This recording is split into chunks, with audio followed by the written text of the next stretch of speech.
جيبي برتقاله وكاس ديال السميده ووجدي احسن بسبوسه بالبرتقال ممكن تجربيها. هي هذه كتجي يا سلام.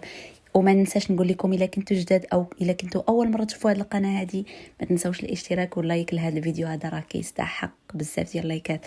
هنا عندي برتقاله او ليمونه كل واحد شنو كيسميه. انا استعملت ديال هذا السيزون هذه كيكون زوين بزاف، كيكون لذيذ، مذاق ديالو واعر. هنا كيف ما كتشوفوا كنقطع على قطع صغار حيت غنميكسي كلشي من بعد. تقدروا ديروا جوج ليمونات صغار او جوج مونديرينات جوج كليمونتينات صغار، نسيت سميتو بهذيك الطريقه الاخرى ما عرفتش. المهم جوج كليمونتينات صغار، او تقدروا ديروا برتقاله كبيره اللي انا درتها. صافي كنضيف عليهم جوج ديال البيضات، ومن بعد كنضيف عليهم نص كاس ديال السكر. انا درت غير نص كاس ديال السكر حيت داك الليمون راه حلو بزاف بزاف. وصافي هنا كنميكسي كلشي بهذا الخلاط هذا. تقدروا تستعملوا الخلاط الكبير هذاك الا استعملتوه راه ما محتاجوش تفوي نهائيا. صافي كنطحن كلشي مزيان، كنضيف عليهم نص كاس ديال الزيت، وكنعاود نخلط مزيان مزيان مزيان حتى كنتاكد بان المكونات كاملين اندمجوا مع بعضياتهم. وعاده من بعد كنضيف عليهم هنايا كيف ما كتشوفوا كنضيف الخميره الكيماويه. انا درت 7 غرام ديال الخميره الكيماويه، ولكن كيف ما كتشوفوا استعملت الساشي اللي فيه ديجا 10 غرام، ما درتهاش كامله، درت غير المهم انا جبت العبار من راسي قلت هذه هي 7 غرام. وصافي هنا كنخلط كلشي مزيان مزيان كيف ما كتشوفوا في الفيديو.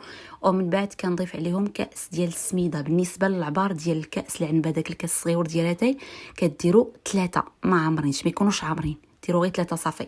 ولكن انا هذا الكاس هذا استعملت كاس كبير. وصافي عاوتاني كنخلط مزيان مزيان مزيان. وهنايا كنضيف عليهم شويه ديال الكوك. هنا درت 3 د المعالق ديال الكوك او ديال جوز الهند، وخليت داك شويه كيك باش نزينو بها من الفوق. المهم درت 3 د المعالق كبار ديال الكوك. وصافي كنعاود نخلط مزيان مزيان. ضروري تخلطوها مزيان باش ما تبقاش ديك الحبيبات ديال الكوك في هاد لاباط هادي. صافي كناخذ المول ديال 24 سنتيمتر. انا استعملت المول ديال الطاخت العاديه، تقدروا تستعملوا اي مول عندكم، ولكن ما تنساوش بان المول فيه 24 سنتيمتر. صافي هنا دهنته بالزبده والدقيق وكبيت فيه البسبوسه وغندخلها الفران اللي ديجا درتو على 180 درجه. طهي خدا ليا 15 دقيقه. في كاسروله كندير كاس اللي خلطت فيه العصير ديال البرتقال والعصير ديال الليمون. تقدروا ديروا غير البرتقال وحده، ولكن انا داك الليمون كيعطي عاوتاني ديك الريحه الزوينه، داكشي علاش كيعجبني. كنضيف عليهم نص كاس ديال السكر، وكنخلي كلشي على نار مهيله حتى كيذوب داك السكر، حتى كنحصل على سيرو. وهنا كيف ما كتشوفوا البسبوسه من بعد ما طابت. المهم في هذا اليوم هذا كان الماتش ديال المغرب. مبروك المغرب. المهم كنت كنتفرج وشويه ما ننسى البسبوسه كيف ما كتشوفوا هذيك الجهه راه بدات كتحمر بزاف. هي اصلا ما كتبغيش تاخذ داك اللون كامل، ولكن ماشي مشكل على حساب الماتش. صافي هنا كيف ما كتشوفوا كبيت عليها داك السيرو، كنخليها حتى كتبرد. من الاحسن تخليوها حتى كتبرد.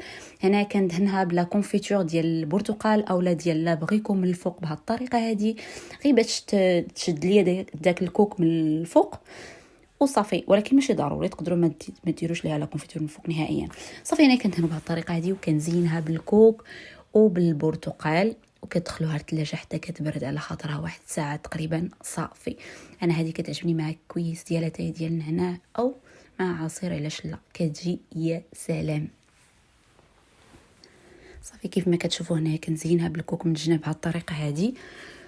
وصافي هادشي اللي غنقول لكم. وما تنساوش لايكاتكم، او الا كنتو جداد في هذه القناه هذه دخلوا شوفوها، واش الا عجبكم داكشي اللي كاين فيها كامل ما تنساوش ديروا الاشتراك وديروا ليها المشاركه مع الناس اللي كتعرفوا كل شيء، وتلايكيو ولا فيديو. وغنقول لكم بالصحه والراحه، ونتلاقاو في فيديو اخر ان شاء الله. وما تنساوش تجربوا هذه الوصفه هذه، راها كتجي واعره بزاف، كتجي يا سلام. هذه البسبوسه هذه ناجحه 100%، كتجي يا سلام. وغنقول لكم سلامه.